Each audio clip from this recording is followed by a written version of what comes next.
할렐루야. 네, 오늘도 하나님 앞에 나오신 여러분들을 주님의 이름으로 환영하고 축복합니다. 여러분들의 삶과 기도 가운데 하나님께서 함께 하시고 반드시 응답하시는 역사가 있을 줄 믿습니다. 네, 오늘 우리가 하나님께 올려드릴 찬송은 찬송가 315장입니다. 찬송가 315장 하나님께 올려드리도록 하겠습니다.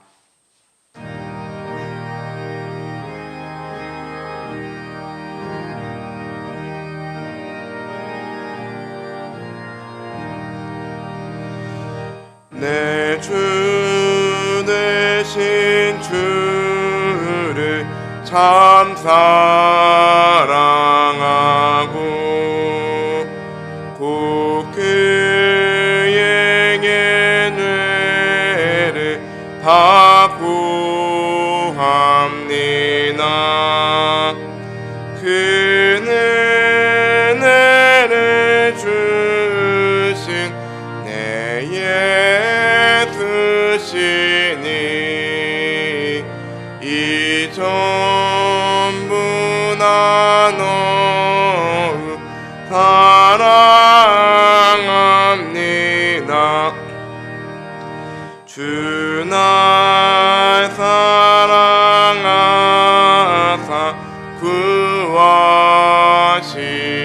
구하시려고 저 십자가 고난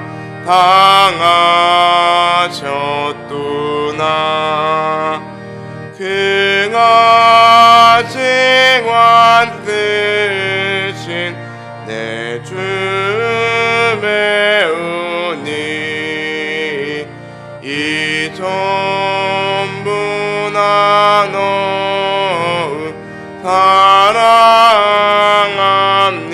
사랑합니다. 내 평생의 힘쓰 그 큰 의무는 주 예수의 너그늘 기림이라. 숨질 때에까지 내 할 말씀은 이 전부 나눠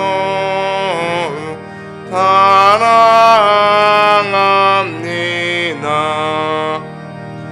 그 영광의 나라 나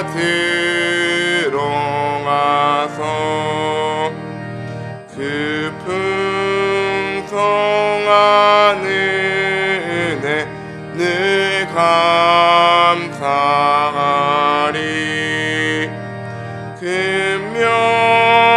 금면류관 쓰고 나 찬송할 만 이 전부 나눠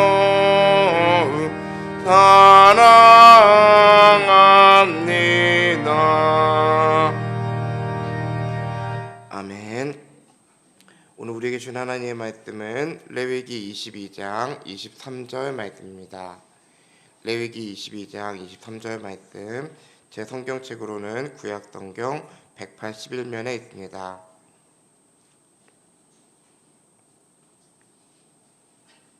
다 찾으신 줄 알고 레위기 22장 23절의 말씀을 저와 여러분들이 한 목소리로 읽도록 하겠습니다. 시작. 소나 양의 지체가 덜하거나 한 것은 너희가 자원제물로는 쓰려니와 서원제물로 드리면 기쁘게 받으심이 되지 못하리라. 아멘.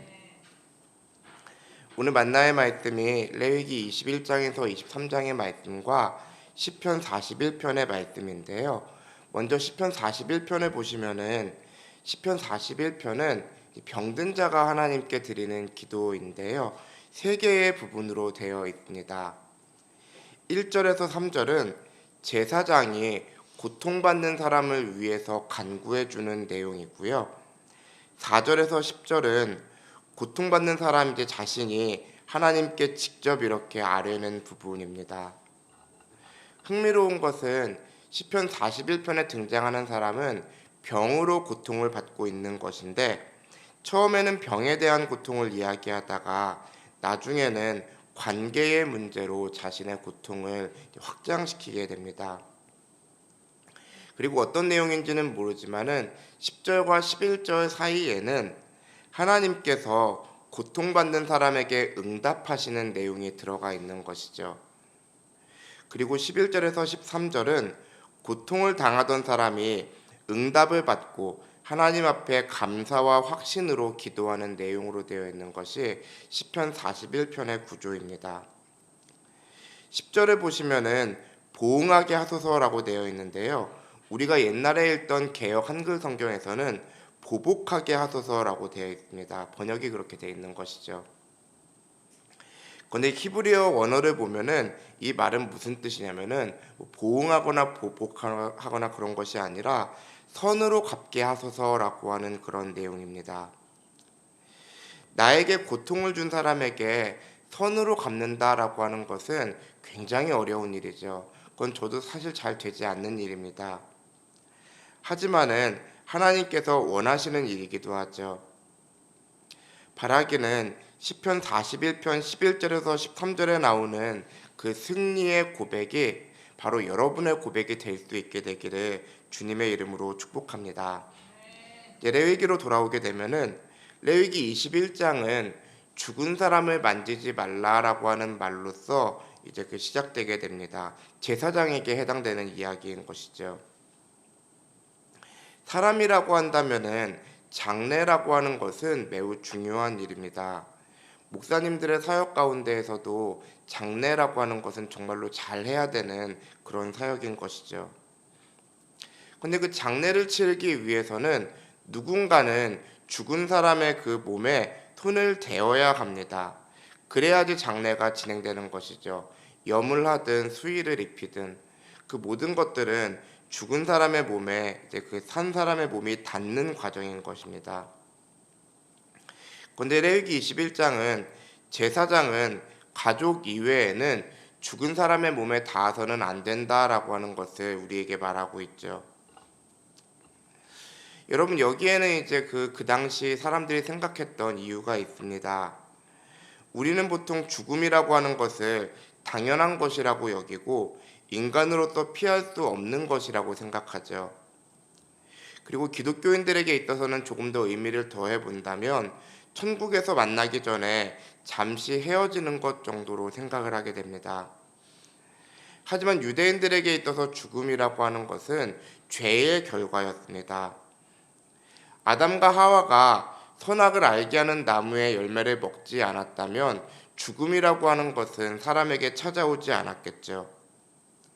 그래서 죽은 자에게 닿지 않는 것은 단순히 장례나 그런 문제가 아니라 죄의 결과에 닿지 말아라라고 하는 그런 의미가 들어있는 것입니다. 22장은 오늘 마지막에 나누어 보도록 하고요. 23장을 보시면은 23장은 이스라엘의 절기를 다루고 있는데요. 4절에서 8절은 유월절이나 무교절처럼 날짜가 정해져 있는 절기를 다루고 있습니다. 그런데 9절에서 12절은 첫 이삭을 바치는 날로부터 시작해서 이루어지는 그런 절기를 다루죠. 그러니까 9절에서 22절은 날짜가 정해지지 않은 그런 이제 절기에 대한 이야기입니다. 왜냐하면은 예를 들어서 우리도 이제 가을에 별을 수확하기는 하지만 매년마다 별을 수확하는 날짜가 똑같지는 않을 거잖아요. 며칠이라도 차이가 있을 거니까요. 이스라엘도 마찬가지였던 것이죠. 근데 9절 이후를 보면은 첫 이삭을 드린 이후에 하나님께 드리는 예물을 보면 아무리 봐도 한 사람이 드릴 수 있을 정도의 예물은 아니고 마을 전체가 혹은 공동체 전체가 드릴 수 있는 양의 많은 제물을 드린다라고 하는 것을 우리가 알 수 있습니다. 그리고 그 정도의 예물을 드릴 정도다라고 한다면 그 마을이나 공동체에는 반드시 잔치가 베풀어졌겠죠. 근데 그 가운데 19절을 보면은 속죄제를 드린다라고 하는 내용이 있습니다. 여러분, 이제 우리가 생각해 보았을 때 한 해의 농사를 마무리하고 결실을 거둘 때는 가장 기쁜 순간일 거잖아요. 그 순간이 가장 즐거운 순간일 텐데 그런데 그때가 사실은 어떻게 보면은 우리가 하나님 앞에 죄를 짓기가 가장 쉬울 때이기도 합니다. 어렵고 힘들 때에는 누구나 하나님 앞에 간절하게 기도드리고 누구나 하나님 앞에서 조심스럽게 행동하지만 내 삶이 평안하면 그때부터는 나의 삶이 하나님 앞에 간절하기가 조금 어려워지게 됩니다. 그때에는 부지 중에 죄를 지을 수 있죠. 그래서 욥기 1장에 보면은 욥은 자녀들이 잔치를 벌였을 때 잔치의 끝에는 반드시 번제를 드렸습니다. 자녀들을 성결하게 하고 번제를 드렸던 것이죠. 왜냐하면은 자녀들이 기쁜 마음에 취해서 부지 중에 죄를 짓지 않았을까 하는 그런 걱정 때문이었습니다. 그리고 33절부터는 초막절에 대한 이야기가 나오는데요. 여러분, 초막절이라고 하는 것은 이스라엘 백성들이 광야 생활을 하던 것을 기억하면서 나뭇가지와 풀로 일종의 텐트를 만들어서 그 안에 거하는 그런 절기입니다. 그런데 의외로 여러분, 한글 성경 기준으로 보면은 창세기와 출애굽기에는 초막이라는 단어가 등장하지 않습니다. 초막절이라는 단어도 창세기와 출애굽기에는 등장하지 않죠. 레위기에서도 여러분 지금까지는 초막이나 초막절이라는 단어가 나오지 않았을 거고요. 레위기 23장에서만 딱 4번 등장하는 단어입니다. 그럼 히브리어 기준으로 보면 어떻습니까? 라고 하면은 비슷한데요. 그 초막 히브리어 기준으로 초막에 해당하는 히브리어가 창세기 33장 17절에 한번 등장하기는 하는데 거기서는 초막이라는 의미가 아니라 우리간이라고 하는 단어로 번역이 되었습니다.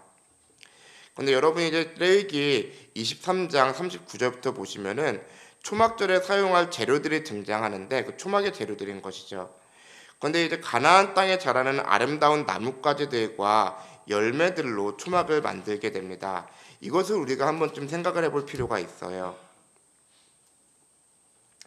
여러분, 이제 그 이스라엘 백성들이 광야 생활을 하는 동안에는 이제 그 초막이 아니라 이제 정확하게 따진다면은 천막을 이제 그 짓고서 살았겠죠. 거의 천막을 이제 그 짓고 난 다음에 그 안에 살다가 불기둥과 구름기둥이 이제 옮겨가는 때에 이제 그때 이제 그 다시 텐트를 걷고 이동하는 그런 생활을 했겠죠.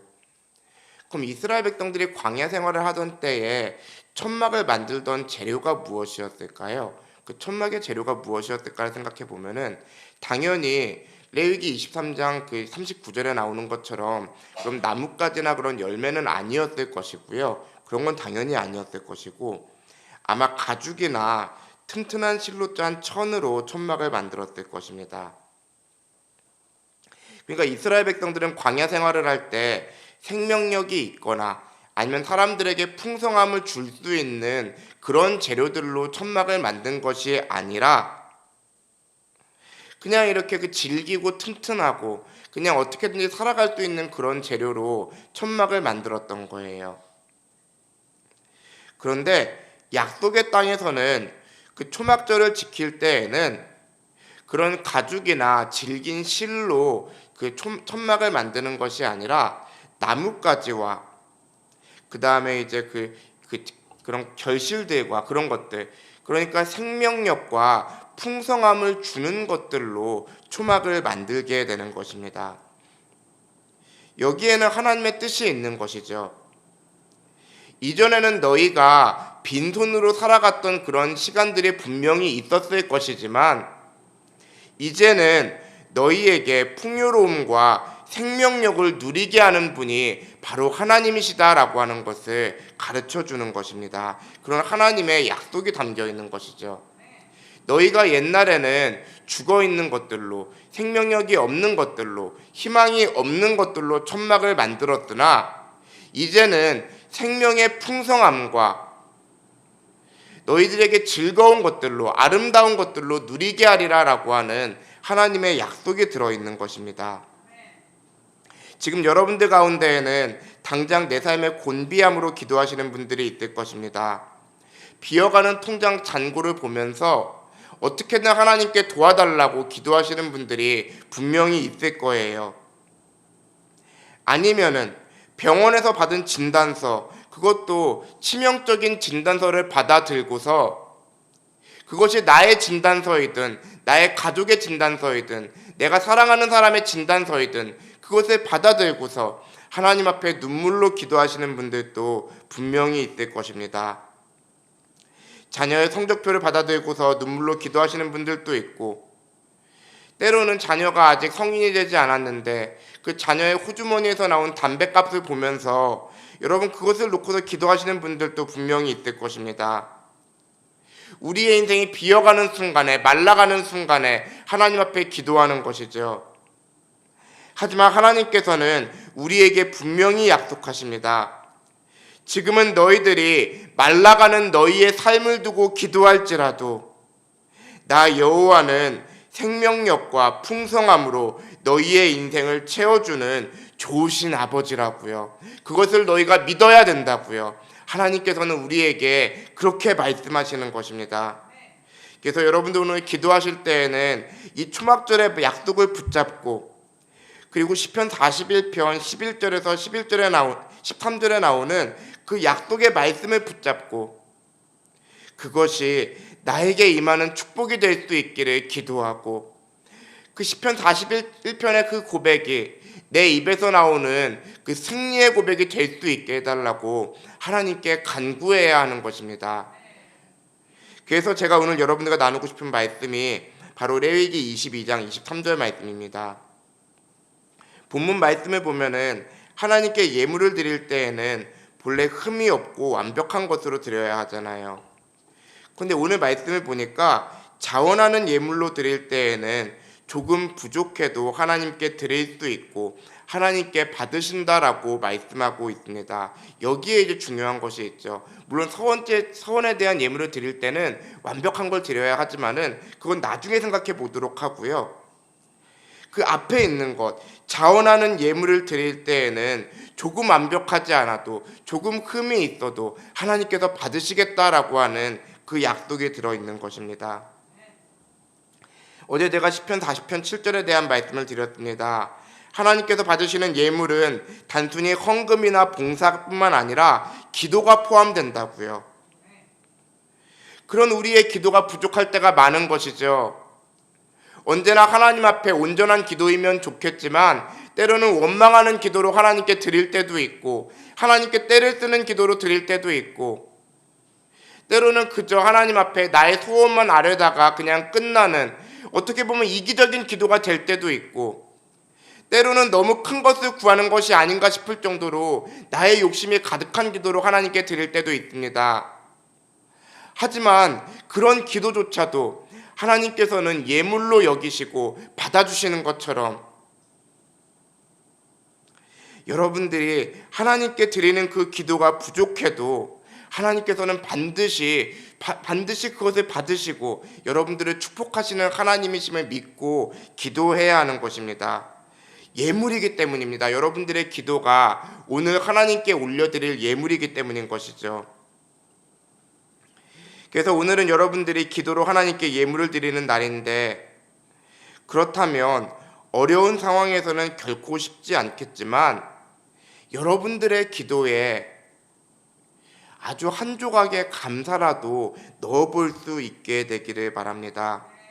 여러분들의 마음속에 지금 당장은 하나님 앞에 원망하고 싶은 것이 가득하고 어떻게든 하나님께 도와달라고 외치고 싶은 마음이 내 마음속에서 울컥울컥 쏟아져 나오겠지만, 그렇다고 하더라도 그 기도의 시작은 부족할지언정 여러분들이 하나님께 드릴 수 있는 감사로 드릴 수 있게 되기를 주님의 이름으로 축복합니다. 그럴 때 하나님께서는 여러분들에게 그 초막절의 축복과 시편 41편의 그 승리의 말씀으로 여러분들의 삶 가운데 역사하실 것입니다. 그 하나님을 기억하시고 여러분도 오늘도 기도로 승리하는 저와 여러분들 다 될 수 있게 되기를 주님의 이름으로 축원드립니다. 기도하겠습니다. 사랑과 은혜가 충만하신 하나님 아버지, 은혜를 감사드립니다. 오늘 시편 41편에 나오는 그 승리의 고백이 하나님 아버지 다윗의 기도일 뿐만 아니라 우리의 기도가 되게 하여 주시옵소서. 나의 삶이 지금 당장은 우겨쌈을 당한 것 같을지라도 그때 하나님을 의지하게 하시고 하나님의 약속의 말씀을 듣게 하시고 그 약속의 말씀으로 인하여 담대함을 얻을 수 있는 우리 모두가 될 수 있게 되기를 원합니다. 하나님 아버지, 또 간절히 바라옵고 나옵기로는 레위기 23장에서 초막절의 말씀을 통해 보여주신 이 은혜를 우리의 삶에도 채워 주시옵소서. 하나님 아버지, 이스라엘 백성들이 광야에서 살았던 그 천막으로 초막절을 지낸 것이 아니라 가나안 땅에서 얻은 아름다운 나무와 결실과 그런 꽃들로 초막절의 텐트를 만들었던 것처럼 우리의 삶 가운데에도 하나님께서 누리게 하신 아름다운 것들이 가득하게 하시고 풍성한 것들이 가득하게 하시고 생명력이 가득하게 될 수 있게 되기를 원합니다. 하나님 아버지, 오늘도 우리가 우리의 기도로 하나님께 예물을 올려드립니다. 하나님 아버지, 우리의 기도가 하나님 앞에 부끄러울 때가 많습니다. 때로는 우리의 기도가 이기적인 기도일 때도 있고, 때로는 하나님 앞에 원망하는 기도일 때도 있고, 때로는 나만 생각하는 그런 기도일 때도 많지만 그런 기도조차도 꾸짖지 않으시고 하나님께서 받으시는 예물로 흠양하시는 그 아버지를 우리가 기억하게 하여 주시옵소서. 그 하나님을 기억하며 오늘도 우리가 기도하오니 하나님 아버지, 우리의 삶이 여의치 않을지라도 그래도 하나님 앞에 감사함으로 우리의 기도를 시작할 수 있도록 인도해 주시옵시고 그 감사함으로 하나님 앞에 나올 수 있도록 우리를 붙잡아 주시옵소서. 감사드리오며 예수님의 이름으로 기도드립니다. 아멘.